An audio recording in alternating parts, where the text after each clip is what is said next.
Welcome to the latest instalment of Talking Trim. I'm Jonathan Skinner, and today we are looking at some of the interior trims for the Jaguar XK150 drophead coupe model. Now, these aren't all the interior trim panels. These are mainly focused on the main cockpit area on the left and right sides of the car, but in the front. So there are some areas in the rear of the car as well that we have not included. Same for the dash area. We haven't included any of the dash area items. So what we've got here is we've got the set of A-post footwell panels, left and right. We've got the main door trims, including the pocket flap section, left and right. And then we've got the B-post quarter panels behind the doors as well, left and right. These are all sold individually in pairs. So the A-post footwell panels are sold in a pair.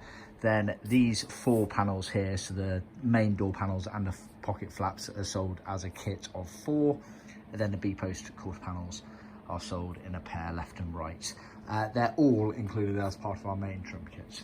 So starting at the front, we've got the A-post footwell panels. Now, it's worth noting that these are only for the drophead coupe model. They do look similar to the Roadster and fixed head, but they do differ in certain ways. And even within that, there are some changes. So these are actually for a right-hand drive car. These are going to a customer over in South Africa. The left-hand drive versions had a little cutaway further down on that slope there, but the main concept of them is exactly the same.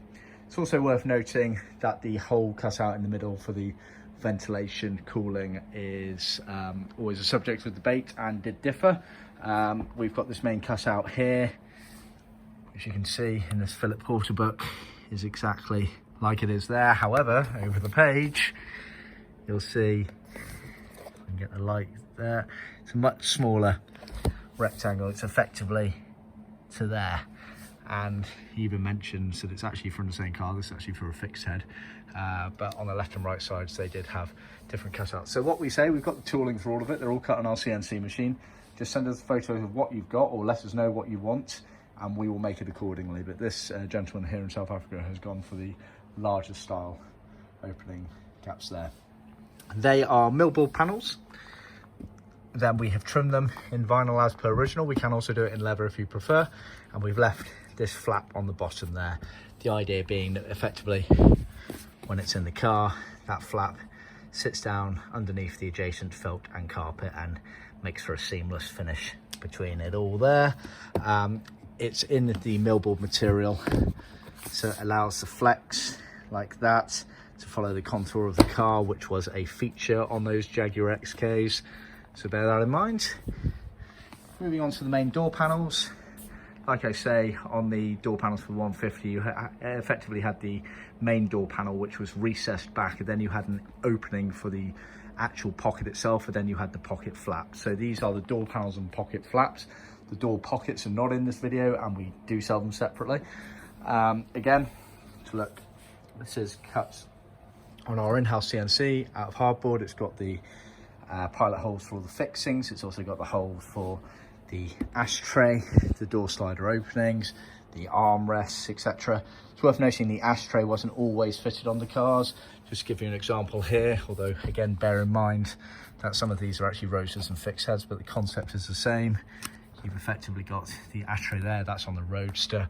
On the fixed head and drop heads, it was further forward there. You have the slider for the door opening, the window winder, then the armrest. The armrest, again, we sell separately, but we can supply fully trimmed up or just material to re-trim your current one.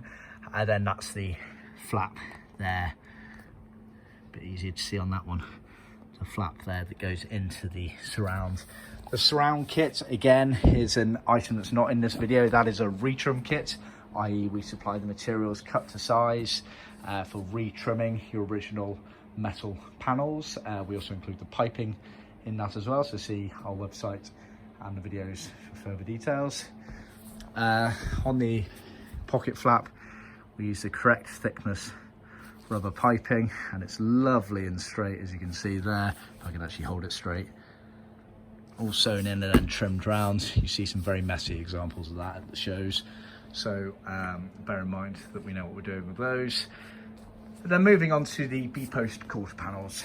It's preformed metal, as you can see there, and then it's trimmed all the way around. These are not easy panels to trim, as you can see, because what we do that other people may not, in fact do not, is we trim over onto the back here. And the reason for that is that when it's all said and done in the car, you can actually see the top part of this panel here. And so we trim it so that it allows for a nice, neat, seamless finish with it all. Not an easy panel to trim. Got to do it in a certain order, otherwise it doesn't quite work. But as you can see, very nicely done. They obviously sit up like that there, and then the hood frame mechanism is around this top section here. Again, we supply the panels all fully trimmed up. They are supplied in-house, made in-house and trimmed up in-house. So we have various CNC machines for our soft and hard materials. I'm stood on the soft material CNC, which cuts all of our vinyls, carpets, leathers, etc.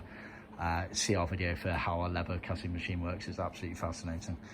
Yeah, I think that's about it. Remember to like, share and subscribe, and be sure to tune into our next episode.